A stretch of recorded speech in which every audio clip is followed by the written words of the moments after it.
Hello students, आज chapter number 2 का next topic जिसमें हम लोग कुछ कॉमन सॉल्ट्स की बात करने वाले हैं जो कि चैप्टर 2 में इंक्लूड किए गए हैं। इससे पिछले वीडियो हम लोगों ने सॉल्ट्स के बारे में स्टडी किया था, टाइप्स ऑफ सॉल्ट।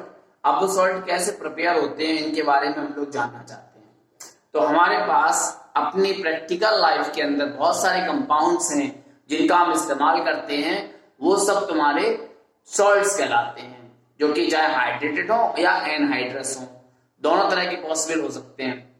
लेबोरेटरी में आने पर हम लोगों को कुछ हाइड्रेटेड सॉल्ट मिलते हैं और कुछ एनहाइड्रस सॉल्ट भी मिलेंगे। तो हम लोगों को जो हाइड्रेटेड सॉल्ट मिलते हैं उनमें से कुछ हम लोग कॉपर सल्फेट है या फेरस सल्फेट है ये इस्तेमाल करते हैं, कुछ एनहाइड्रस सॉल्ट मिलने वाले हैं। तो हमारे इस चैप्टर के अंदर पहला एक टॉपिक है सॉल्ट का, जिसको हम लोग बोलते हैं कॉमन सॉल्ट या रॉक सॉल्ट, और ये हमें NaCl के नाम से जाना जाता है। NaCl इसका केमिकल नेम है। हम लोग घर में जो नमक इस्तेमाल करते हैं कॉमन सॉल्ट, वो होता है, लेबोरेटरी में ये इस्तेमाल किया था, इसको पे टेबल सॉल्ट के नाम से जानते हैं। और पत्थर वाला एक नमक आता है, साबित नमक, जिसको हम लोग रॉक सॉल्ट के नाम से जानते हैं। यह एक आयनिक कंपाउंड है और इसको प्रिपेयर करने के लिए अगर मैं लैब में किसी एक्सपेरिमेंट के दौरान ये दिखाना है बच्चों को कि NaCl कॉमन सॉल्ट को कैसे बना सकते हैं, तो न्यूट्रलाइजेशन रिएक्शन का इस्तेमाल करते हैं। न्यूट्रलाइजेशन रिएक्शन, और न्यूट्रलाइजेशन रिएक्शन में हम लोग NaCl बनाने के लिए HCl का इस्तेमाल करेंगे, हाइड्रोक्लोरिक एसिड, और उसके साथ में इस्तेमाल होगा कॉस्टिक सोडा, जिसे हम लोग NaOH के नाम से जानते हैं, कॉस्टिक सोडा। और NaOH की जब इसके रिएक्शन कराएंगे टेस्ट ट्यूब में, तो टेस्ट ट्यूब तुम्हारी देखते देखते तुरंत ही गर्म हो जाएगी, यानी ये कि एक्सोथर्मिक रिएक्शन स्टार्ट हो जाएगी और डबल डिस्प्लेसमेंट रिएक्शन होती है। तो ये Na कंबाइंड हो जाता है Cl से, NaCl बन जाता है, और वहीं पर H कंबाइंड हो जाता है OH से और H2O में कन्वर्ट हो जाता है।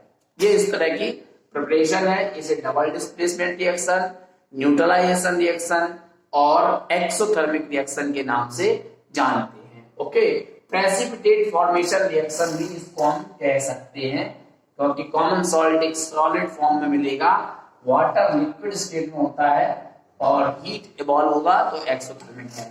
तो ये रिएक्शन है। अब हम इस तरह से नमक को बना सकते हैं आसानी से घर पे ही। तो इस तरह से अगर नमक बना के हम खाएंगे तो हमारा मोटा बजट, यानी बहुत ज्यादा क्वांटिटी में पैसा खर्च होगा। एक आदमी को नमक खाने के लिए अपने फैमिली में कम से कम नहीं 10 से 15 हजार रुपए मंथली खर्च करने पड़ेंगे अगर इस रिएक्शन से वो कॉमन सॉल्ट को बनाएगा।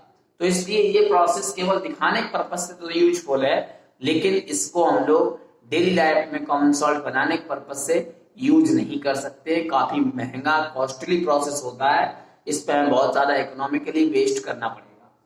इसके बाद दूसरा जो प्रोसेस है, हम कैसे ले रहे हैं नमक को, कहां से आ रहा है, तो हमारे पास एवेपोरेशन प्रोसेस है, एवेपोरेशन ऑफ सी वाटर, इसका इस्तेमाल करते हैं।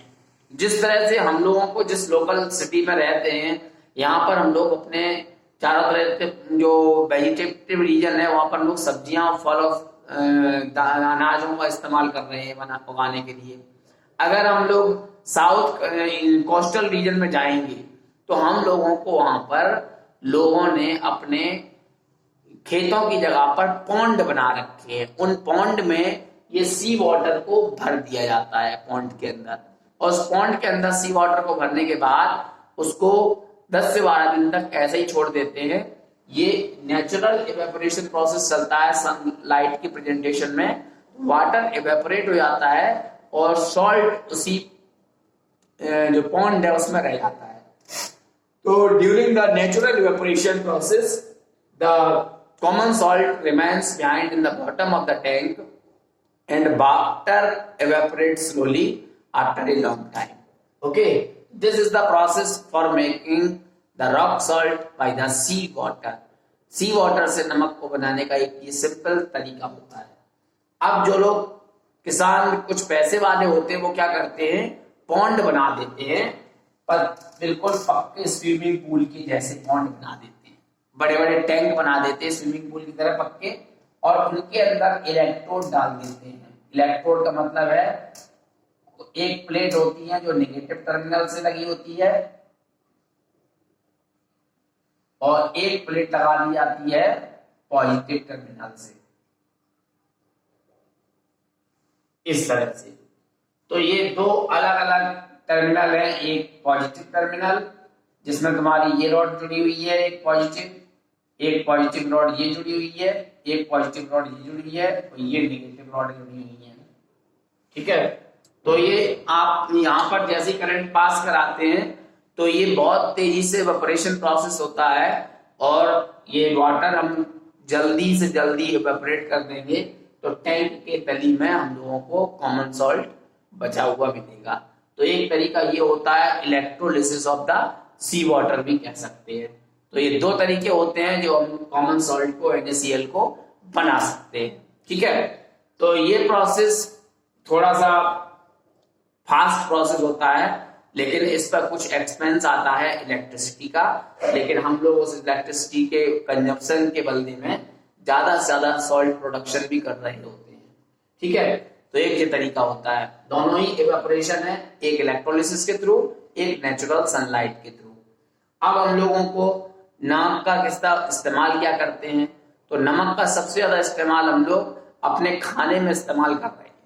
हम लोगों को NaCl हमारे खाने में हमें टेस्ट तो प्रोवाइड करता ही है, हम खाना खा रहे होते हैं तो उसमें नमक का जो टेस्ट चाहिए होता है वो तो प्रोवाइड करता ही है, साथ में ये हमें हमारी मस्कुलर मूवमेंट को स्ट्रांग बनाता है, नर्वस सिस्टम को स्ट्रांग बनाता है, जिससे कि हमारी नर्वस सिस्टम हेल्दी और फिट रह सके।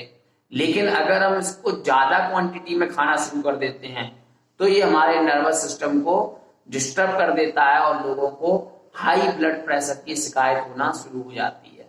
तो हमें लिमिटेड क्वांटिटी में नमक खाना चाहिए। और दूसरा हम तो बता दें, एक सॉल्ट होता है जो व्रत वाला नमक होता है, जो कि सेंधा नमक कहलाता है, व्रत वाले नमक को सेंधा नमक भी कहते हैं हिंदी में।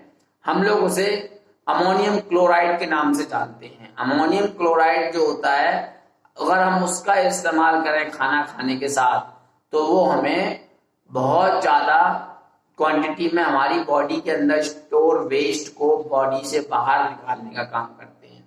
दूसरा कॉमन सॉल्ट का यूज क्या है, हम लोग जितने पिकल्स यानी अचार का इस्तेमाल करते हैं उनमें एक प्रिजर्वेटिव की तरह ये इस्तेमाल किया जाता है, ये बैक्टीरिया और फंगाई को किल करने का काम करता है। तो एक ये यूज हो जाता है इसका, ये इस तरह से। इसके बाद इसी में तुम्हारा दूसरा जो यूज है इसका, तो वो यूज तुम्हारा जो होता है हम लोगों का,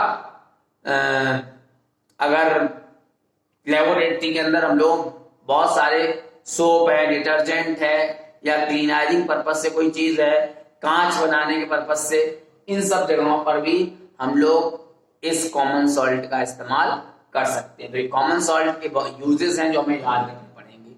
दूसरा प्रोसेस में इस्तेमाल हो रहा है कास्टिक सोडा।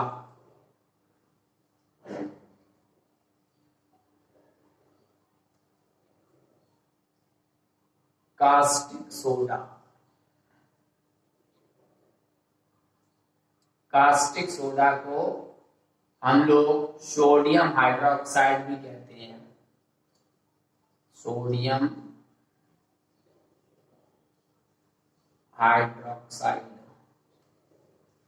और फिगर हम एक SI दोबारा से फिर बनाने वाले हैं, इसको हम NaOH कहेंगे। जिस प्रोसेस से हम इस कास्टिक सोडा या NaOH को बना रहे होते हैं उसका नाम होता है क्लोर एल्कली प्रोसेस।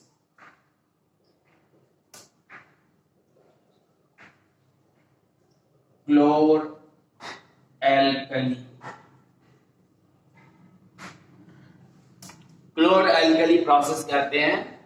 और कास्टिक सोडा को हम इस तरह से प्रिपेयर करने वाले हैं। एक बर्ड होता है ब्राइन,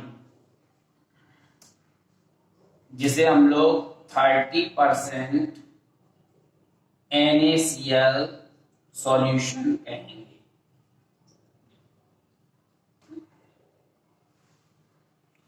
नेक्स्ट टॉपिक जो हमारा है preparation of caustic soda. Caustic soda common name sodium hydroxide, इसका केमिकल नेम, फॉर्मूला है NaOH, और जिस प्रोसेस से बनाया जा रहा है उसका नाम है क्लोर एल्कली प्रोसेस। और इसमें जो रॉ मटेरियल इस्तेमाल होने वाला है वो ब्राइन। ब्राइन क्या होता है? Highly concentrated NaCl solution. लगभग 30% NaCl सोल्यूशन इन वाटर जो होता है उसे हम ब्राइन कहते हैं। तो हम इसका इस्तेमाल करते हैं, यही इसका रॉ मटेरियल है। ठीक है, तो हमारे पास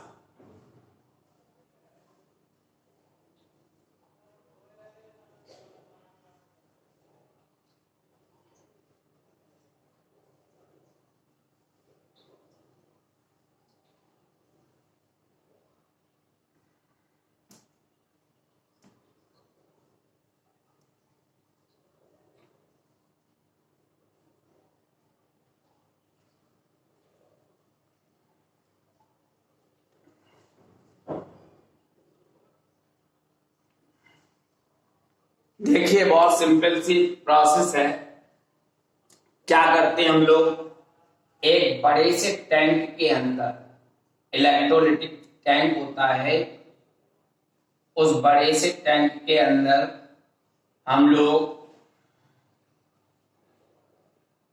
डबल वॉल होती है जो कि ग्रेफाइट की प्लेट से कवर्ड होती है।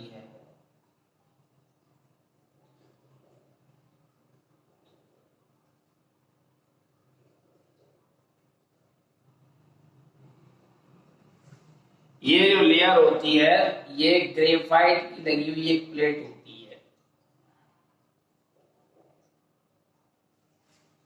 ठीक है, एक टर्मिनल हमारा इस तरह होता है, नेगेटिव टर्मिनल, और एक टर्मिनल तुम्हारा इधर होता है, पॉजिटिव टर्मिनल। और ऊपर से ये कवर्ड होती है, कैप के थ्रू बंद कर दी जाती है।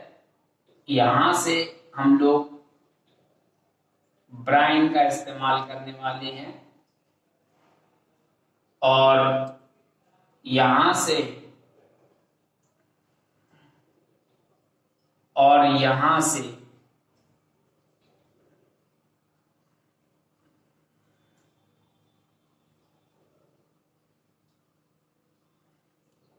क्लोरीन गैस और हाइड्रोजन गैस एवेपोरेट होगी।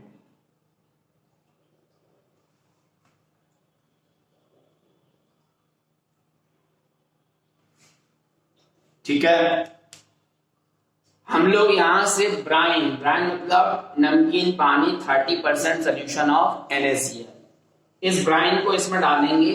जैसे ही अंदर पहुंचेगा तो दो डिफरेंट टर्मिनल है, नेगेटिव और पॉजिटिव, तो यहाँ इलेक्ट्रोलिसिस इस्तेमाल होता है।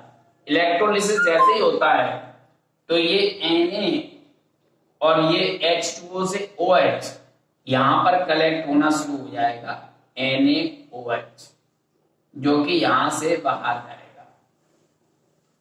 यहां पर नेगेटिव पॉजिटिव टर्मिनल है, क्लोरीन पर नेगेटिव होता है, तो यहां Cl2 जाना शुरू कर देती है और यहां H2। अगर हम इलेक्ट्रोलिसिस कराएंगे तो इस H2O को हम लिख सकते हैं HOH, इस तरह से। तो ये Na जो है इस OH के साथ कंबाइंड हो जाता है, ये Na जो है इस OH के साथ कंबाइंड हो जाता है, और ये H जो है आपस में कंबाइंड होकर H2 में कन्वर्ट होते हैं, और Cl जो है आपस में कंबाइंड होकर Cl2 बना लेते हैं, जो कि नेगेटिव चार्ज और पॉजिटिव चार्ज होने की वजह से ये नेगेटिव वाले आयंस पॉजिटिव पर कलेक्ट होते हैं और पॉजिटिव वाले आयंस नेगेटिव पर कलेक्ट होते हैं, और हाइड्रोजन गैस और क्लोरीन गैस दोनों तरफ बबल्ड आउट होकर निकल जाती है। तो इस प्रोसेस को हम इलेक्ट्रोलिसिस ऑफ ब्राइन कहते हैं, जो कि क्लोर एल्कली प्रोसेस के नाम से भी जानी जाती है। हायर क्लास में से और भी तरीकों से हम बना सकते हैं, उसे कैस्टलर कैंडल प्रोसेस के नाम से भी जाना जाता है। अब सोडियम हाइड्रोक्साइड का इस्तेमाल भी हम लोग क्लीनाइजिंग एजेंट बनाने के पर्पज से करते हैं। तुम्हारा कांच यानी ग्लास इंडस्ट्रीज में इस्तेमाल है, कॉटन इंडस्ट्रीज में इस्तेमाल है, सिल्क इंडस्ट्रीज में इस्तेमाल है। वहीं पर हाइड्रोजन गैस का इस्तेमाल मेनली हम लोग वेल्डिंग पर्पज से इस्तेमाल करते हैं, इसे लोग सोल्डरिंग भी कहते हैं, यानी आयरन के ऑब्जेक्ट बनाने के पर्पज से जोड़ना या काटना हो तो उसका इस्तेमाल कर सकते हैं। हाइड्रोजन गैस का इस्तेमाल इंडस्ट्रीज में अलग अलग होता है, अमोनिया वगैरह बनाने के पर्पज से। क्लोरीन गैस का इस्तेमाल हम लोग ब्लीचिंग पाउडर बनाने में कर लेते हैं, क्लीनाइजिंग एजेंट बनाने के काम में कर लेते हैं। क्लोरीन वाटर का इस्तेमाल स्विमिंग पूल के अंदर बैक्टीरिया जो पड़ जाते हैं उनको किल करने के पर्पज से भी हम इस्तेमाल करते हैं। तो हमारे बेसिकली बहुत सारे यूजेस हैं जो हाइड्रोजन, क्लोरीन और इनके होते हैं। हम दो रिएक्टेंट लेते हैं तो हमारे दो प्रोडक्ट भी बन सकते हैं और तीन प्रोडक्ट भी बन सकते हैं, जैसे NaOH, H2 और Cl2। तो ये कोई वो नहीं है, ये डिपेंड करता है कि प्रोसेस किस तरह का है। तो इस तरह से कास्टिक सोडा को बनाने की ये प्रोसेस थी, आपको मैंने बताई है। यूजेस आप बुक से पढ़िएगा। अगर कहीं कोई डाउट होता है तो कमेंट करके पूछ सकते हैं। अगर चैनल सब्सक्राइब नहीं किया हुआ है तो चैनल को सब्सक्राइब कर लें। सुधीर पाठक भाई केमिस्ट्री के नाम से चैनल होता है। आपको ये वीडियो में कोई डाउट आता है तो आप पूछ सकते हैं। Have a nice day, thank you.